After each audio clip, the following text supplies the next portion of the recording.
안녕하세요. 아직 다 많이 들어오진 않으셔서 조금만 더 기다렸다가 두 번째 수업 시작하도록 하겠습니다.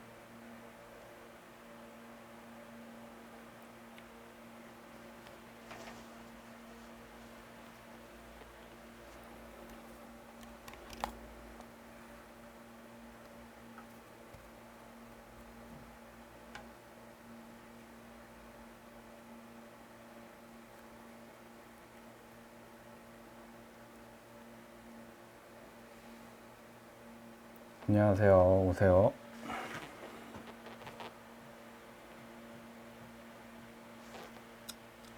네, 다들 들어오고 계시네요. 조금만 더 기다려 볼게요. 아직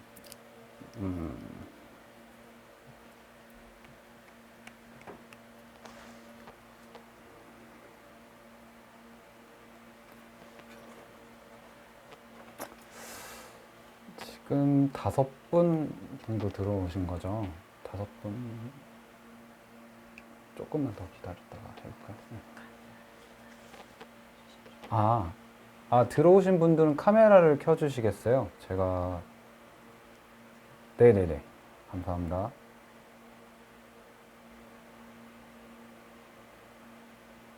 네, 제가 지금 들어오신 거를 이걸 카메라로 확인이 되어가지고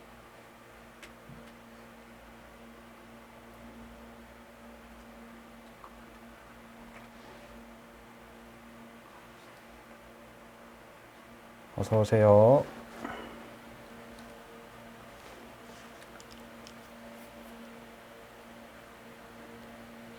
네, 거의 다 들어오셨네요.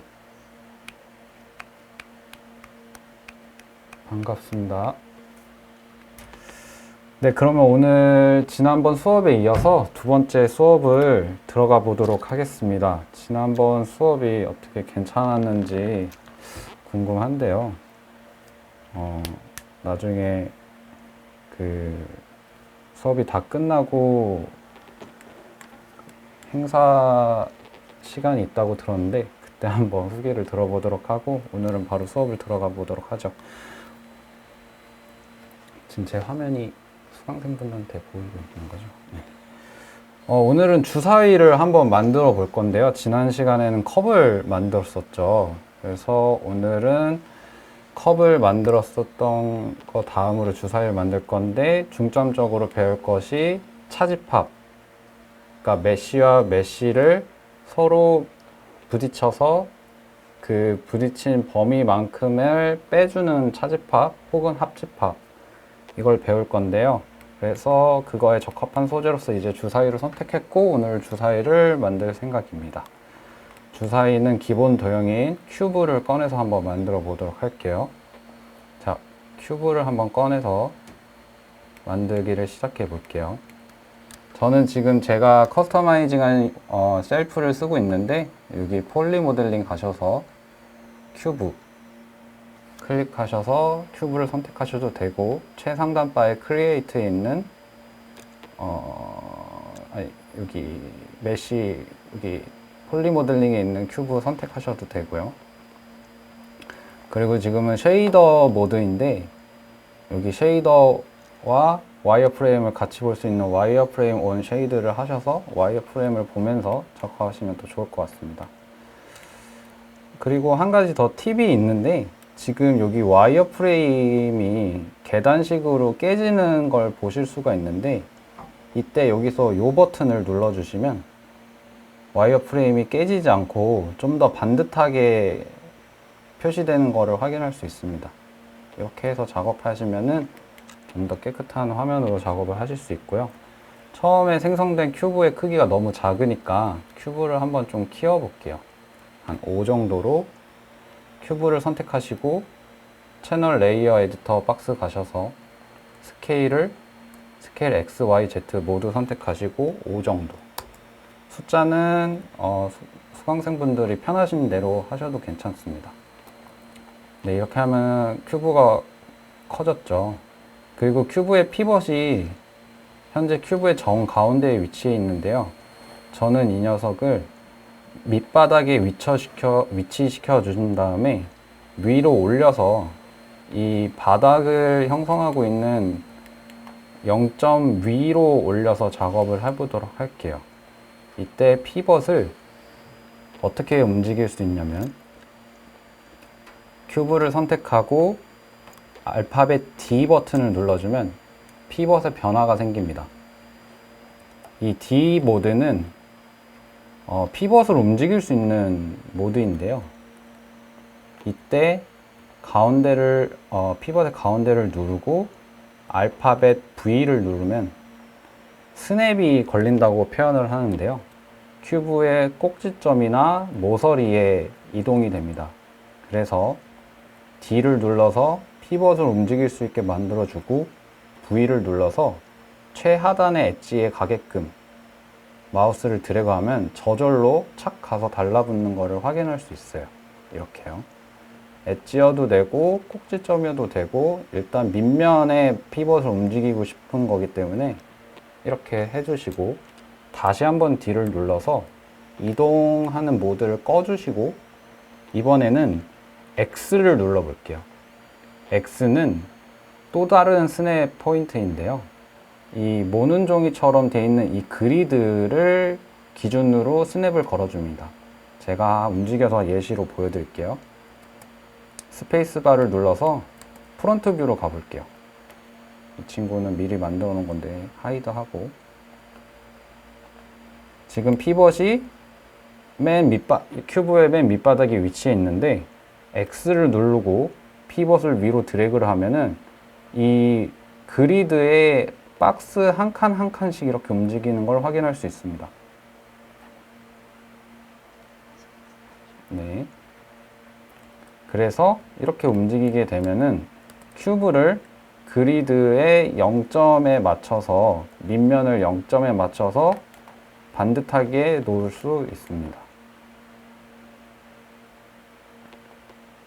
물론 그리드를 끄고 작업하면은 밑에서 있는 상태로 작업을 해도 상관없지만 이렇게 그리드를 켜고 작업할 경우가 있기 때문에 모델링 하고자 하는 메쉬를 이 그리드 위에 정위치 시킬 수 있는 방법을 지금 알려드렸습니다. 네, 여기서부터 이제 작업을 시작해 보도록 할게요. 피벗의 위치는 지금 오른쪽 모서리 꼭지점에 가 있지만 지금 딱히 상관없으니까 무시하고요. 자, 제가 지금 방금 하이드 했고 미리 만들어 온 이제 주사위가 여기 있는데 이 주사위를 만들기 위해선 큐브의 각 면에 주사위의 눈에 해당하는 스피어를 배치시켜 주고 그 스피어들을 모두 합집합을 해서 하나의 덩어리로 만든 다음에 그 스피어와 처음 만들어져 있는 이 큐브를 차집합 빼줄 거예요. 그러면 스피어를 먼저 만들어야겠죠. 스피어를 한번 만들어 볼게요. 스피어를 만들고 스피어를 만들었는데 안 보여요. 이게 어떻게 된 거냐면 큐브 때문에 가려져서 안 보이는 거거든요. 와이어프레임 모드를 눌러보면은 안에 큐브가 있는 것을 확인할 수 있습니다. 이때 쉐이더 온 와이드 프레임 모드에서는 겉에 있는 큐브만을 선택할 수가 있어요. 그래서 큐브 안에 있는 또 다른 메쉬를 선택하기 위해서는 와이어프레임 모드로 하면은 이 안에 있는 거를 바로 선택을 할 수가 있습니다. 어쨌든 이 상태에서 W를 눌려서 이동 피벗 키를 만들어주고 이동, 그리고 5번을 누르면 쉐이드 온 와이어프레임 모드가 되고요. 이때 이 스피어의 해상도가 지나치게 높아요. 굳이 이렇게까지 해상도가 높을 필요 없으니까 저희는 저번에 알려드린 대로 스피어를 해상도를 좀 낮춰볼 거예요. 여기 오른쪽 채널 박스 쪽에 가자면 인풋 폴리스피어 있잖아요. 여기서 해상도를 지금 20으로 되어 있는 거를 뭐 8 정도로 낮춰볼게요. 자, 그러면 이렇게 스피어의 해상도가 낮아졌고요. 이 스피어를 이제 각 면에 주사위에 눈에 맞게 뭐 하나, 둘, 셋, 넷, 다섯, 6개를 배치를 할 건데 아까 큐브를 정위치 시켜줄 때 알려준 스냅을 활용해서 배치를 할 건데요. 이때 스냅을 활용하기 위해선 스냅이 적용될 기준 선이 있어야 돼요. 버텍스나 엣지가 필요한데 그 엣지를 이 큐브에다가 만들어 볼 거예요. 그래서 여기 보시면 네, 메시 툴에 가면은 인서트 엣지 툴이라고 있습니다. 말 그대로 엣지 루프를 인서트 넣어주는 툴인데요. 요거를 한번 클릭하시고 오른쪽 화면에 인서트 엣지 루프 툴이 적용되어 있는 걸 보실 수 있는데 이때 이 친구를 더블 클릭 하면은 툴 세팅 팝업 창이 뜨는데요. 여기서 메인터너스 포지션을 밑에 있는 멀티플 엣지 루프로 재설정해 주시고요. 이때 넘버 오브 엣지 루프는 3. 이게 뭐냐면 엣지 루프 툴은 말 그대로 엣지를 루프하게 인서트 해주는 툴인데 이 툴 세팅이라는 좀 더 다양한 옵션을 컨트롤할 수 있는 창으로 가서 이 엣지 인서트 엣지 루프 툴을 좀 더 커스터마이징하게 옵션을 변경을 한 거예요. 근데 맨 처음에 Relative Distance from Edge는 뭐냐면 일정 거리를 유지해서 엣지 루프를 만들어 줍니다. 그래서 반듯하게 생긴다고 보시면 되는데 이거는 그냥 자유도 있게 엣지 루프를 추가시켜 준다고 보시면 돼요. 자신이 원하시는 부위에 클릭을 해서 클릭을 떼지 않으면 왔다 갔다도 할 수 있고요. 이런 식으로 엣지 루프를 자유도 있게 추가할 수 있는 모드라고 생각하시면 되고, 그 밑에 equal distance from 엣지는 이게 이제 일정한 간격으로 엣지를 추가시키는 겁니다. 자, 그 다음에 밑에 multiple 엣지 루프는 엣지 루프를 하나만 추가하는 게 아니라 자신이 지정한 숫자로 엣지 루프를 넣을 수 있는 건데요. 최대값은 50입니다. 그래서 만약에 50을 넣고 엣지 루프를 적용시켜 보면은 이런 식으로 50개의 엣지 루프가 일정한 간격으로 인서트가 됩니다. 저는 50개까지는 필요 없고요. 3개만 넣도록 하겠습니다. 숫자 3을 입력하고 멀티플 엣지 루프 상태에서 클릭 하면은 일정한 간격을 유지하면서 엣지 루프 3줄이 생깁니다. 이 방향에만 필요한 게 아니라 이쪽 90도로 꺾인 방향에도 추가를 해주도록 할게요. 그리고 요 밑에도 이런 식으로. 여기까지 되셨나요? 자, 눈치채셨겠지만 이 엣지 루프를 넣은 이유는 이 스피어들을 스냅을 활용해서 정위치에 배치시켜 주기 위함이에요. 근데 여기서 엣지 루프 외에도 또 하나의 방법이 있어요. 사실은 이게 더 간단한 방법인데 인서트 엣지 루프 툴을 일부러 알려주기 위해서 이 방법을 사용했고요. 사실은 큐브를 만들고 크기를 키웠다가 이 상태에서 폴리큐브에서 여기 해상도를 높이고 낮추는 부분을 건드려 주면은 충분히 엣지 루프를 넣은 효과를 얻을 수 있습니다. 이런 식으로. 사실 이게 더 간단하죠.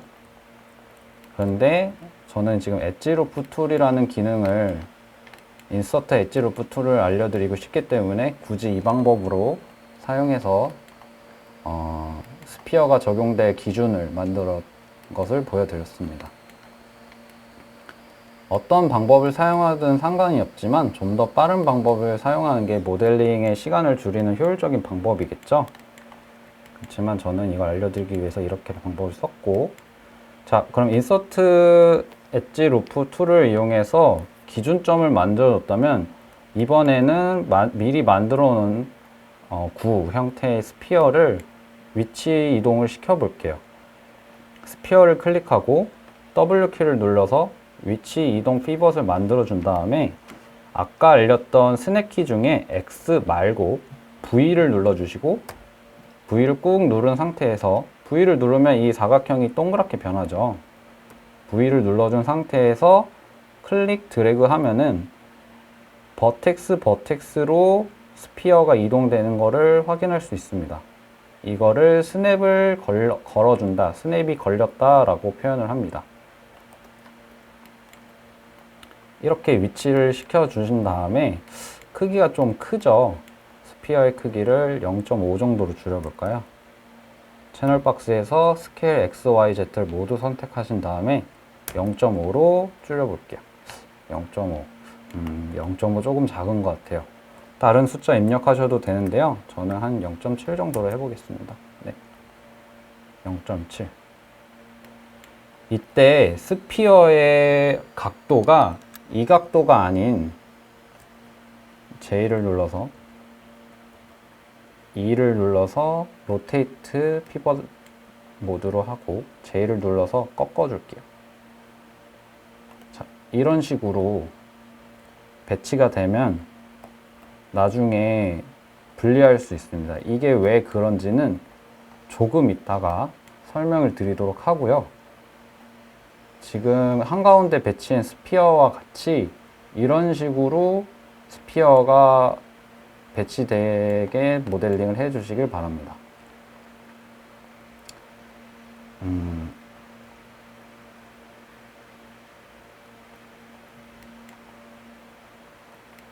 네, 여기까지 되셨다고 생각하고 다음으로 넘어가 볼게요. 그러면 1이 주사위에서 1이 들어간 면을 이렇게 작업을 미리 해놨으니까 다음은 2를 해볼게요. 시프트를 누르고 메쉬의 트랜슬레이터 모드, 이동 모드에서 쭉 당기면은 복사가 되면서 하나가 쭉 이동이 됩니다. 이 상태에서 다시 2를 눌러서 로테이트, 회전 모드로 간 다음에 J를 눌러서 또 회전에도 스냅이 걸리게 해서 15도씩 해서 90도를 꺾어서 이런 식으로 다시 W 눌러서 이동 모드로 간 다음에 V를 눌러서 버텍스에서 버텍스로 이동하는 스냅 모드를 만들어 준 다음에 클릭 드래그. 네. 이런 식으로 한 번 더 해볼게요. 시프트를 누르고 원하시는 피벗을 클릭해서 드래그 하면은 이렇게 복사 이동이 되고요. V를 눌러서 버텍스에 스냅이 걸리는 모드를 만들어 준 후 드래그. 이런 식으로. 자, 그러면은 주사위에 이면이 만들어졌습니다. 한 번 더 해볼게요. 스피어를 클릭, 트랜슬레이트 이동 모드, 그 다음에 시프트 복사, E를 눌러서 로테이트 모드, J를 누르면서 회전 스냅, 90도 꺾고, 다시 W 이동 모드에서 V를 눌러서 스냅이 걸리게 한 후 배치, 그리고 복사, V 눌러서 배치, 시프트 복사, V 눌러서 배치. 이렇게. 네, 계속해서 해보겠습니다. 복사해서 E를 눌러서 회전 모드, J 눌러서 스냅 회전, 다시 W로 이동 모드, V, 버텍스 배치, 시프트로 복사, V, 배치, 시프트로 복사, V, 배치, 시프트 복사, V, 배치. 이런 식으로. 계속해서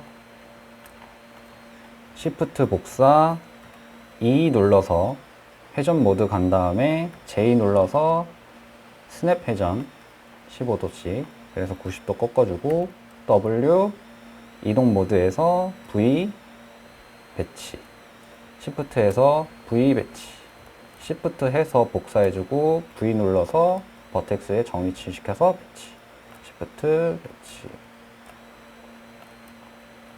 자, 마지막입니다. 다시 W, E 눌러서 회전 모드에서 J로 꺾어주고 W, V, Shift V. 자, 여기서 하나 새로운 기능을 한번 알려드리고 가도록 할게요. 자, 여기서 이제 주사위의 맨 마지막 면인 6면을 만들 건데, 이때 하나씩 이렇게 지금까지 했던 대로 하는 것도 좋지만 다른 방법을 한번 알려드리도록 할게요. 이 스피어 두 개를 하나를 클릭해서 선택을 먼저 하시고, 왼쪽 거든 오른쪽 거든 상관없습니다. 나머지 하나를 클릭하기 전에 Shift를 눌러서 복수 선택을 이런 식으로 할게요. 자, 복수 선택을 한 다음에 이 상태에서 다른 거 클릭하지 마시고, 이걸 또 단축키를 써서 창을 어디에 있는지 봐야 되는데,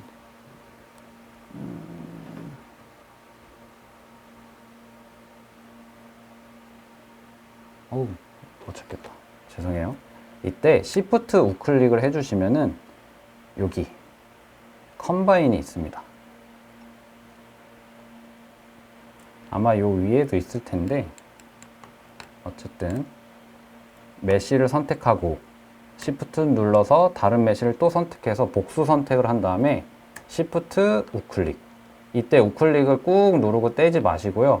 쭉 내려가서 밑에 컴바인을 해주시면, 자, 컴바인이 뭐냐면 두 가지 이상의 다수의 복수의 메쉬를 하나의 메쉬로 합쳐주는 기능이에요. 지금 보시면 얘네를 복사해서 하나 선택하고 Shift 선택하고 컴바인을 하면은 요때 요 차이점 보이시나요? 제가 아이솔레이트 해서 보여드릴게요. 얘네는 지금 개별 선택이 되는데, 컴바인이 적용된 스피어는 아까까지만 해도 똑같은 거였는데 하나의 메쉬로서 동작을 하게 돼요. 지금 제가 아이솔레이트를 한다고 표현을 했는데, 이게 궁금하실 텐데 아이솔레이트는 또 뭐냐면 이쪽에 있는 기능인데요. 이 컨트롤 숫자 1키로도 작동이 가능합니다. 이거는 기본 단축키로 설정이 되어 있어서 따로 커스터마이징을 하지 않으셔도 아마 적용이 될 거예요. 아무거나 메쉬를 하나 클릭해 보신 다음에 뭐 큐버여도 되고요, 스피어여도 되고, 컨트롤 1을 누르면 아이솔레이트, 그러니까 고립이라는 뜻인데, 내가 선택한 메쉬만 빼고 나머지는 모두 하이드 기능입니다. 모델링 공부를 하시다 보면 점점 복잡하고 한꺼번에 많은 메쉬들을 컨트롤하게 될 텐데, 이때 여러 가지 메쉬를 하나의 화면에 다 띄워놓고 작업하다 보면 눈이 어지러울 때가 있어요. 그럴 때는 내가 지금 집중하고 있는 메쉬만 보고 싶다 하면은 일일이 하나 선택해서 H를 눌러 하이드 하는 게 아니라, 내가 집중하고 싶은 메쉬만 하나만 선택해서 혹은 두 개만 선택해서 컨트롤 1 혹은 요 버튼, 요 위에 있는 버튼을 누르면 아이솔레이트 고립이 적용돼서 내가 선택한 메쉬만 화면에 띄우면서 집중할 수 있게 됩니다. F를 눌러서 가까이서 포커스를 시켜주면 더 편하겠죠. 다시 컨트롤 1을 눌러서 아이솔레이트 해제. 자, 저는 지금 컴바인을 설명해 주다가 잠깐 옆길로 샜어요. 네, 다시 컴바인을 한 상태에서 두 개 이상의 메쉬를 컴바인을 함으로써 하나의 메쉬로 만들어준 상태에서 W를 눌러서 트랜슬레이트, 이동 피벗을 활성화시켜 준 다음에 Shift 쭉 당기면은 두 개가 한꺼번에 되죠. 자, 이 상태에서 V로 이 버텍스 위치를 시켜주면은 이 정확하게 가운데 위치가 되겠죠. 그리고 나서 컨트롤 시프트를 누르면, 시프트 D를 누르면, 네, 죄송합니다. 시프트 D를 누르면 이게 뭐냐면, 그냥 시프트는 복사인데요. 시프트 D 혹은 시프트 D는 이제 위치 값까지 같이 복사되는 거예요. 다시 설명을 해드릴게요. 자, 이건 그냥 한번 보세요. 모두 H에서 하이드를 하고 잠깐 그리드를 킨 다음에 이게 어떨 때 유용하냐면 저는 중세 판타지를 좋아해서 이 컴퓨터 그래픽 CG를 시작하게 됐는데 제일 좋아하는 영화는 반지의 제왕입니다. 반지의 제왕을 보면은 그런 쇠사슬 갑옷이 나오잖아요. 쇠사슬 갑옷을 만약에 모델링 한다고 했을 때 저는 이렇게 만들 것 같아요. 두께를 조금만 줄여주고 이 친구를 배치를 한 다음에 하나 복사해서 E 누르고 J로 90도 회전. 네, 그럼 하나의 쇠사슬이 만들어졌죠. 이 친구를 컴바인 한 다음에 이렇게 복사를 합니다.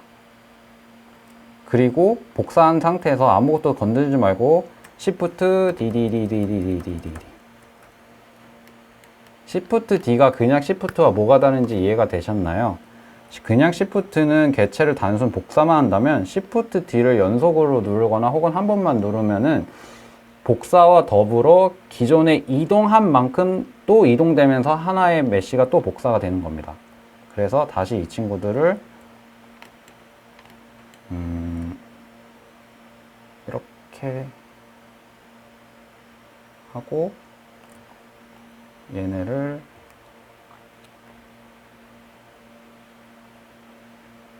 이런 식으로 이동을 시켜준 다음에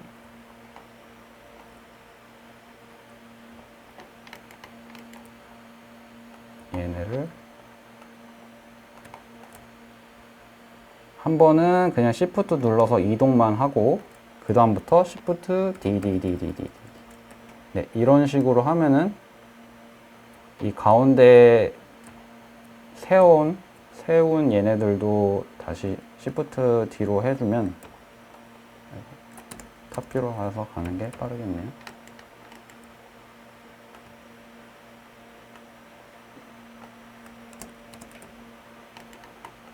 Shift 눌러서 복사하고 이 복사하면서 이동한 이 위치값까지 복사하는 건 Shift DDDD 네, 이런 식으로 하면은 쇠사슬 갑옷을 만들 때 유용하겠죠.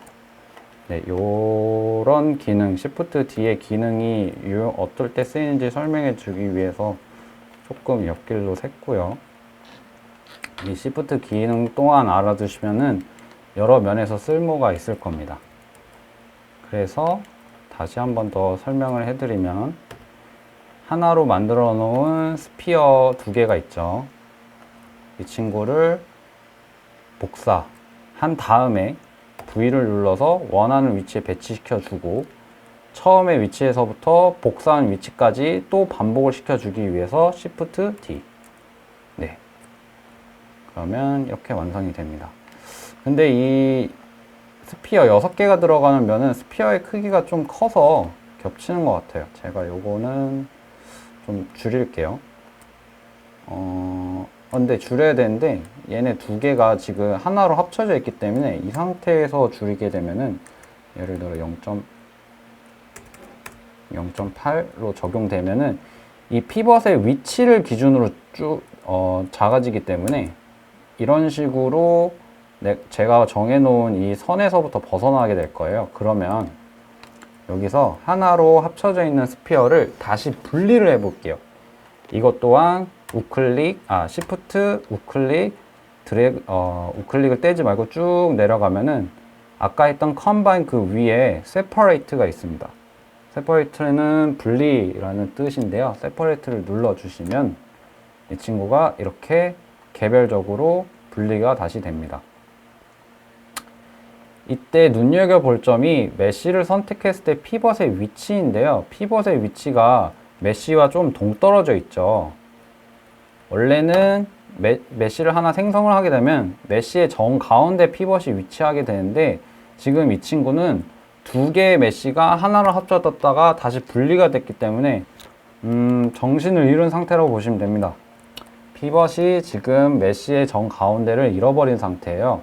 이때 피벗을 다시 메쉬의 정가운데로 위치시켜주는 방법 중에 하나가 여기 보면은 네, 모디파이 팝업창을 한번 클릭해서 띄워놓고 보면은 센터 피벗이라고 있습니다.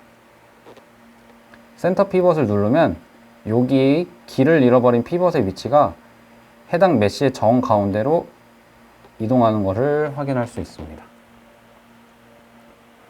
마찬가지로 얘 친구도 길을 잃어버렸으니까 센터 피벗을 눌러서 정 가운데로 위치시켜 줍니다. 그래서 지금 컴바인이 되어 있는 이 친구들을 세퍼레이트, Shift 우클릭, 세퍼레이트, 그리고 얘네를 한꺼번에 다 선택하고 센터 피벗. 그러면 얘도 길 잃었던 피벗이 다 정위치로 갔고요.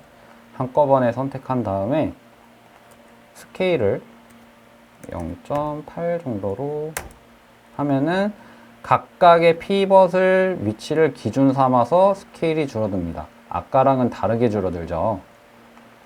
네, 이런 피벗의 위치를 알아두셔야 모델링 하실 때 스케일이나 로테이트, 트랜슬레이터를 편하게 하실 수가 있습니다.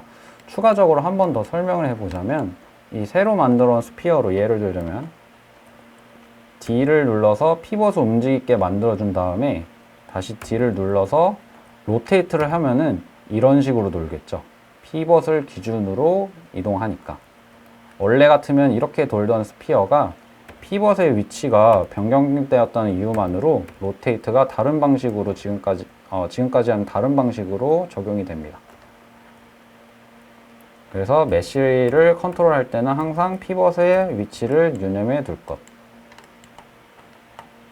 자, 여기까지 됐으면 제가 이제 강의를 하면서 이제 추가적으로 설명을 드리느라 쓸데없이 만들었던 친구들은 좀 지워주고요. 화면이 어지러우니까 팝업 창들도 꺼주고.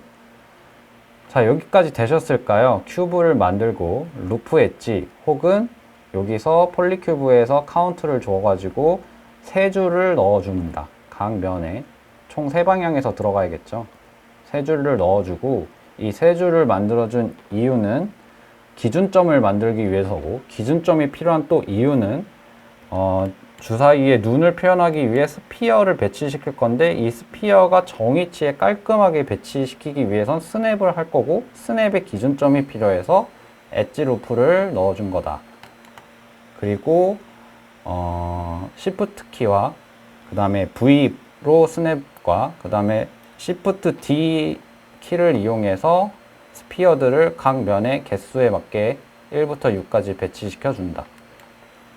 여기까지 되셨을까요? 한번 고개를 살짝만 끄덕여 주세요. 네, 다 된 것 같아요.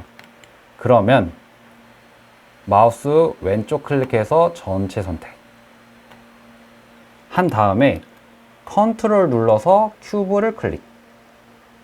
자, 첫날에 가르쳐줬던 게 기억이 안 나실 수도 있는데 다시 한번 알려드릴게요. 컨트롤은 unselect 빼기입니다. 선택한 것 중에서 빼기. Shift는 복수 선택. 그 다음에 컨트롤 Shift는 모두 선택. 자, 이게 뭔 차이냐면 하나를 선택하고 그냥 Shift만 누르고 전체 선택을 하면은 최초에 선택했던 애는 빼고 나머지가 선택이 돼요.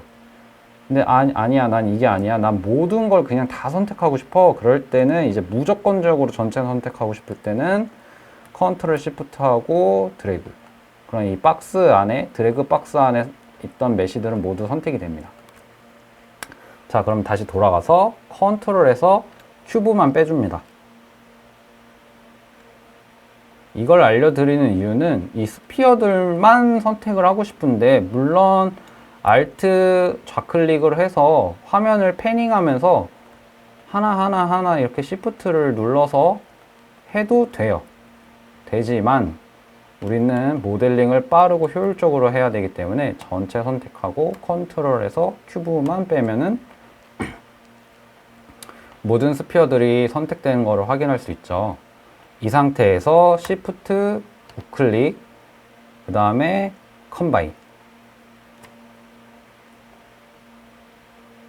그러면 스피어들이 하나의 덩어리로 됩니다.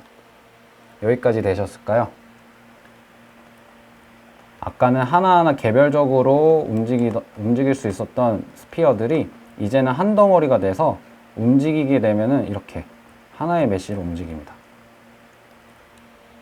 여기까지 되셨으리라 생각하고 이번에 큐브를 먼저 선택, 그 다음에 Shift를 눌러서 스피어 덩어리들을 두 번째로 선택, 그 다음에 이번에는 아무 키도 누르지 않고 Shift 키를 누르고 우클릭을 하면은 여기 블린스라는 게 있습니다. 보이시나요? 여기 블린스에 가면은 유니언도 있고 디퍼런트도 있고 많은데 저희는 여기서 디퍼런스를 클릭할 겁니다. 이때 유니언과 컴바인의 차이점에 대해서는 조금 추후에 다시 설명을 하도록 하고요. 여기서 디퍼런스. 자, 그러면은 기존에 만들었던 큐브와 합집합을 통해서 컴바인을 통해서 하나로 만들었던 스피어가 차집합이 돼서 이렇게 빼기를 했다고 생각하시면 됩니다. 그래서 오브젝트 모드,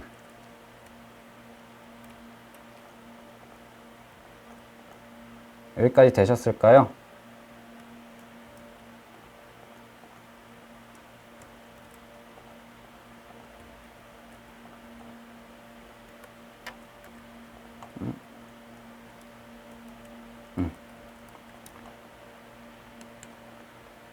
자, 큐브와 차집합된 스피어가 좀 투명한 모습으로 남아있게 되는데 이거는 여기 채널 박스 보시면은 히스토리라는 게 남아 있습니다.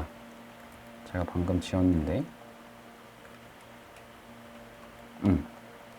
여기 보시면 스피어에도 여기 이제 이 스피어에 적용된 기능들이 히스토리로 이렇게 남는 거예요. 아까 스피어들 합집합도 했고 큐브로부터 차집합도 했던 그 히스토리들이 여기 남아 있는 거고, 큐브도 마찬가지로 불린을 당했으니까 이 큐브는 불린을 한번 적용됐었다라는 게 이렇게 히스토리로 남는 건데, 이때 이 스피어를 지우기 위해서는 히스토리들을 지워주고 딜리트를 해야 될 것 같아요. 그러면 히스토리는 어떻게 지워주느냐, 여기 보시면 에딧 창에 보시면 Alt Shift D가 히스토리를 지워주는 단축키인데, 에딧 창이 아니고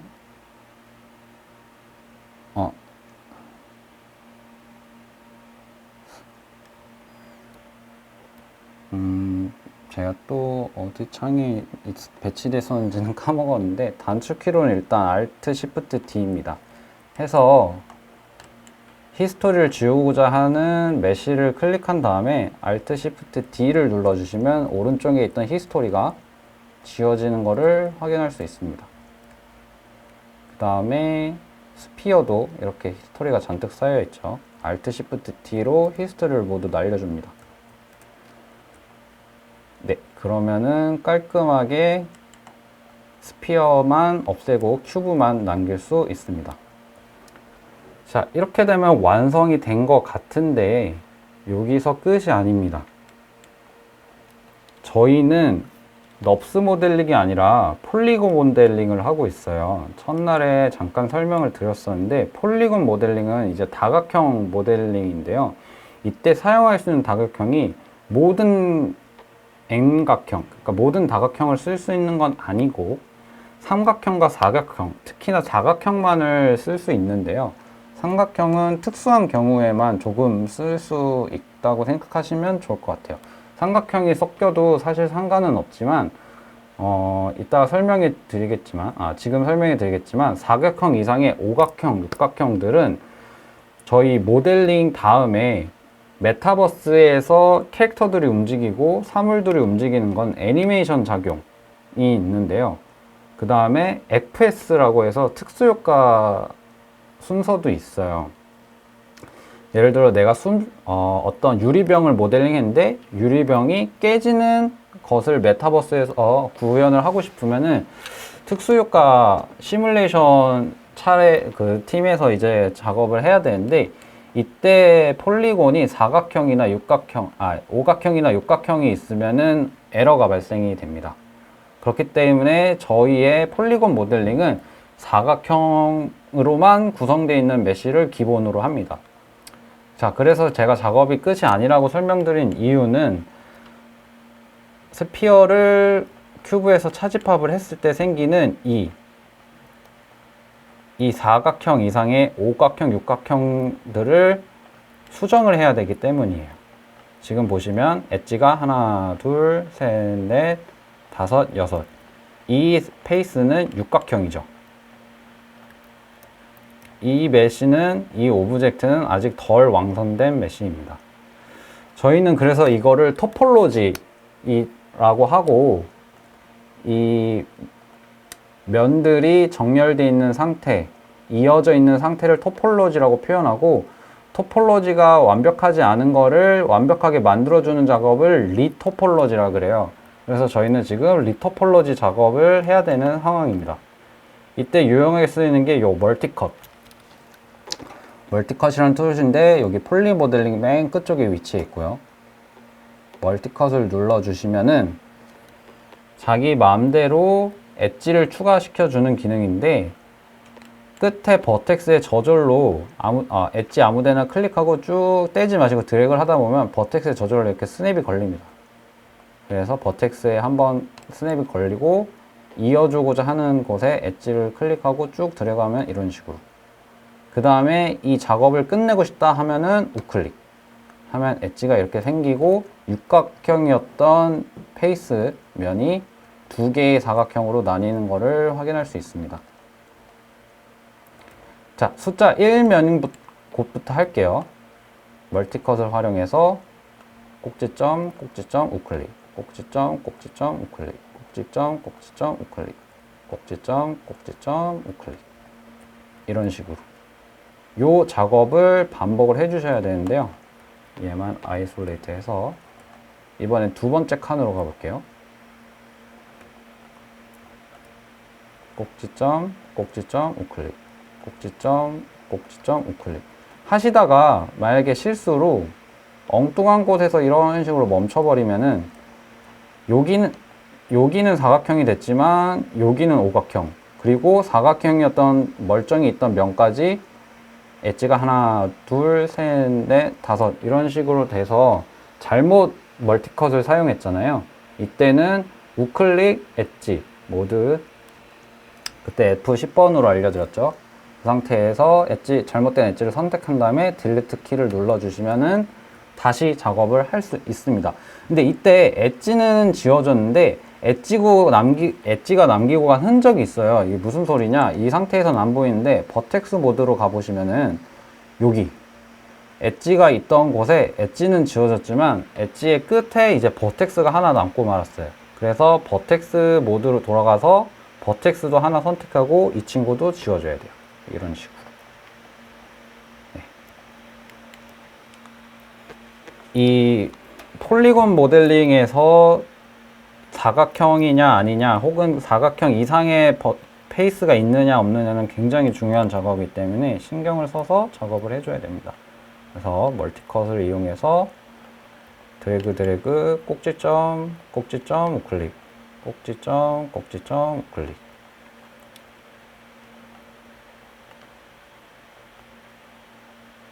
자, 이런 식으로.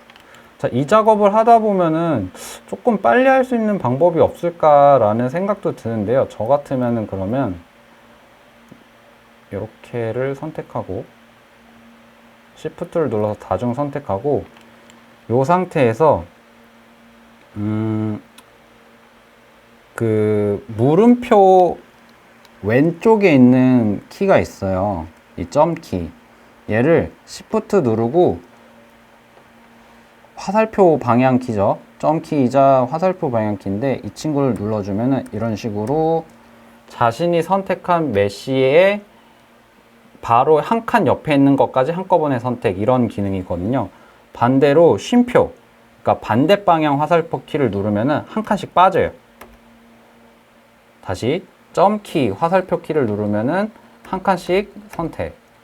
왼쪽에 있는 쉼표 키를 누르면 한 칸씩 빼는 겁니다. 이런 식으로 해서 얘를 Shift 우클릭 하면은 더플리케이트 페이스라는 게 있습니다. 얘는 뭐냐면 내가 지금 선택한 것만 뚝 떼서 복사할 거야 라는 기능입니다. 그래서 얘를 적용시켜 보면은 이런 식으로, 지금은 티가 안 나지만 오브젝트 모드에서 전체 선택해서 컨트롤 큐브만 빼면 이렇게. 그래서 얘의 피벗을 꼭지점으로 이동시켜 주고 아까 스피어 배치한 것처럼 이런 식으로 배치를 해도 되겠죠.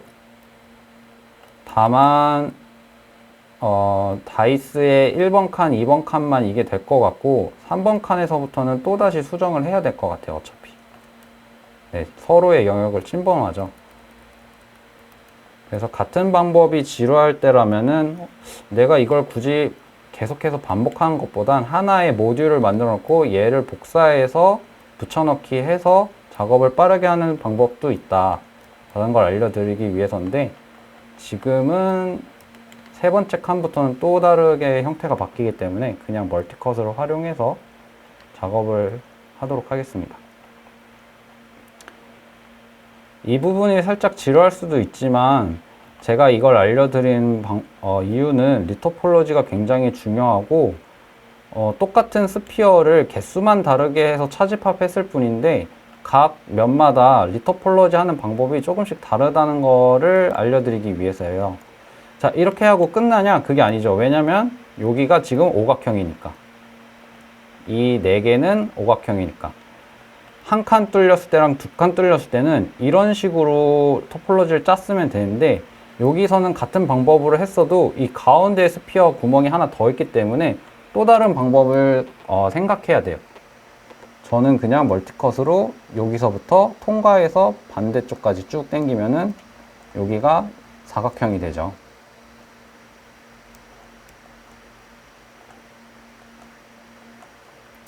자, 이 부분이 재밌는 건데 재미없을 수도 있겠지만 이런 식으로 똑같은 스피어를 개수만 다르게 해서 차집합한 건데 각 면마다 요구하는 토폴로지가 달라요.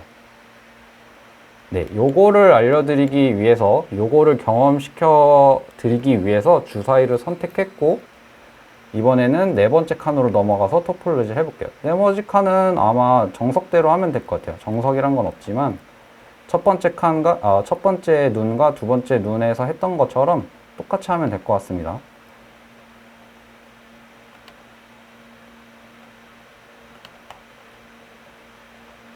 이때 멀티컷을 한 번만 해서 적용할 수도 있겠지만 여기서는 바로 이어지기 때문에 우클릭으로 끊지 않고 그냥 다이렉트로, 네, 이런 식으로. 근데 이때 네, 괜찮네요. 그리고 다섯 번째 칸으로 넘어가 볼게요.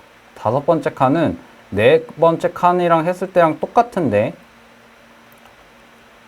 이 외곽 부분은 똑같을 겁니다. 이 외곽 부분은 네 번째 칸에 했을 때랑 똑같은데 혹시 제 속도가 빨라서 따라가기 어려우신 분들은 지금은 일단 보시고 나중에 수업이 끝나고 따로 작업을 해보셔도 될 것 같아요. 자, 네 번째 칸과 다른 게 가운데 스피어 구멍이 하나 더 있기 때문에 일단 이어주는 보는데 안타깝게도 오각형이 또 생기죠. 그러면 이제 세 번째 칸에서 했을 때처럼 사선을 한 번 더 넣어줌으로써 오각형을 사각형으로 쪼개 볼게요. 이렇게.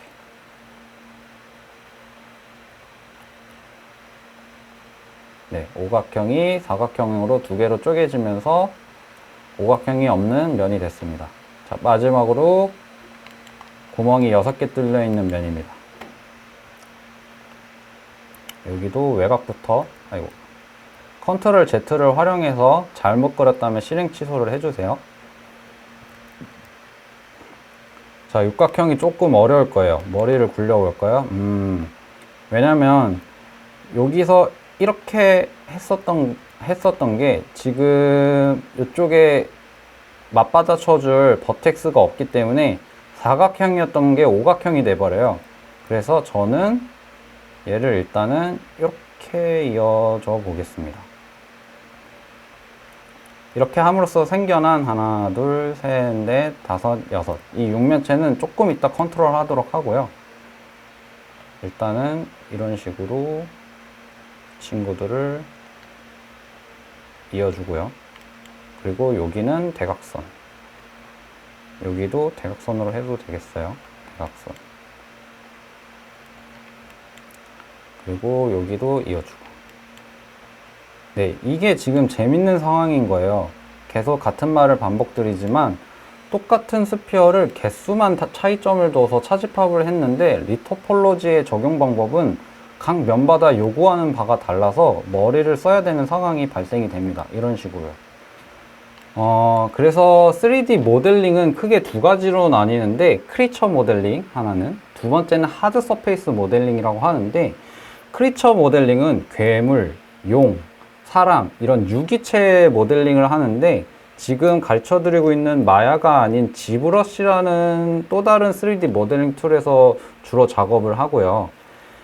마야에서 하는 거는 주로 하드 서페이스 모델링을 해서 로봇, 비행기, 자동차 이런 딱딱하고 뚝뚝 끊기는 직선형의 모델링을 하는 걸 하드 서페이스 모델링이라고 해요. 이때 하드 서페이스 모델링에서 중요한 것은 이 토폴로지입니다.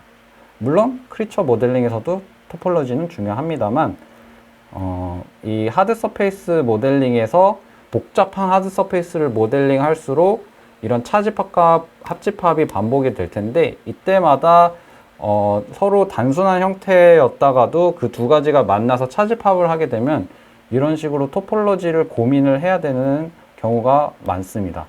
그래서 제가 지금 주사위를 소재로서 알려드리고 있는 거고요. 네, 가운데 부분을 이런 식으로 이어주면은 다각형이었던 페이스들이 이렇게 사각형으로 정렬이 되겠죠. 이 친구는 딜리트해서 지워주고 멀티컷으로 이렇게 사선으로 하는 게 정답이겠네요. 자, 여기는 이렇게 하면 될 것 같아요. 아이고, 컨트롤 Z. 여기서 끝과 끝을 이런 식으로, 여기도 끝과 끝을 이런 식으로. 자, 되었습니다. 이렇게 되면은 사각형으로만 구성된 주사위의 모델링이 끝이 났고요. 한 가지 추가적으로 저희가 컷 만들기 했을 때 맨 마지막에 했던 작업 기억나시나요? 베벨이라는 작업이죠. 그래서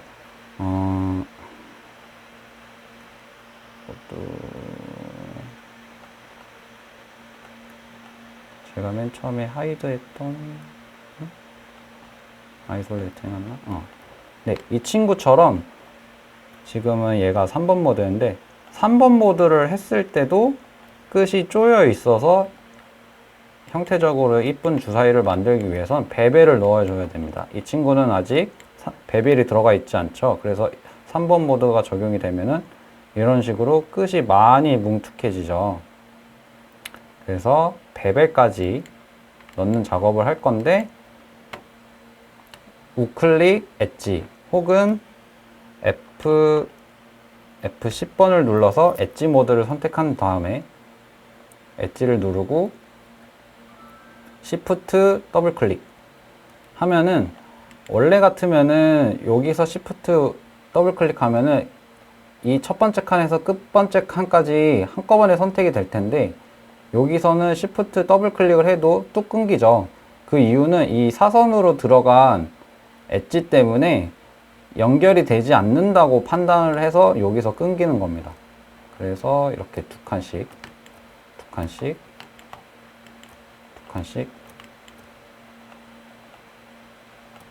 선택을 해줍니다.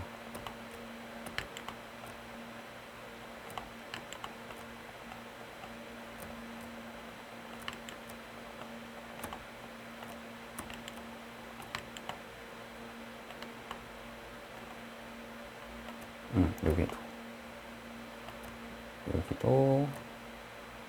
선택을 해주고요. 여기서 베벨을 적용시켜 보도록 하겠습니다. 베벨은 에딧 메쉬에 베벨을 클릭하게 되면은 이런 식으로 적용이 되고, 베벨의 인풋에 가면 베벨의 옵션을 따로 또 추가적으로 컨트롤할 수 있는데, 챔버를 온 돼 있던 걸 오프. 그러면 이렇게 대각선으로 꺾여서 베벨이 적용됐던 것을 90도로 만들어 주면서 두 줄이었던 걸 세 줄로 바꿔줍니다. 다시 이 친구를 복사해서 비교를 하면은, 챔버를 오프 하면은 와이어프레임 1 쉐이더 모드, 얘가 베벨이 두 줄이잖아요. 이렇게 한 줄, 이렇게 한 줄, 이렇게 두 줄이었던 거를 세 줄로 바꿔주면서 더 쫀쫀하게 베벨을 만들어 줄 수 있습니다. 그리고 베벨의 수치는 여기 보시면 프랙션 보이시나요? 프랙션이 0.5인데 0.2로 바꿔볼게요. 그러면 더 베벨에 쫀쫀하게 쪼여지는 것을 확인할 수 있고, 0.2일 때랑 0.5일 때랑 숫자를 좀 키워볼까요? 0.8. 3번을 눌렀을 때 와이어 프레임을 끄고 보면은 이런 식으로 끝이 쪼여지는 정도의 차이를 확인할 수 있습니다.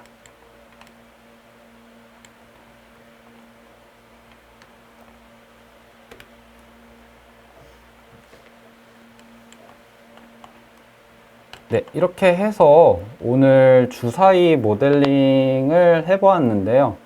오늘은 지난번 컷 만들기에 비해서 조금 어려웠을 수도 있을 것 같아요. 오늘 가르쳐 드렸던 것은 여기 서울 디지털재단에서 영상을 녹화를 하셔서 다시 보기를 할 수 있을 테니까요. 다시 보시면서 복습을 하시는 것을 권해드립니다. 오늘 특별히 질문이 없으실까요? 네, 그러면 오늘 특별히 질문이 더 없는 것으로 알고 오늘 수업은 여기서 마치도록 하겠습니다. 오늘 모두 수고하셨습니다. 감사합니다. 안녕.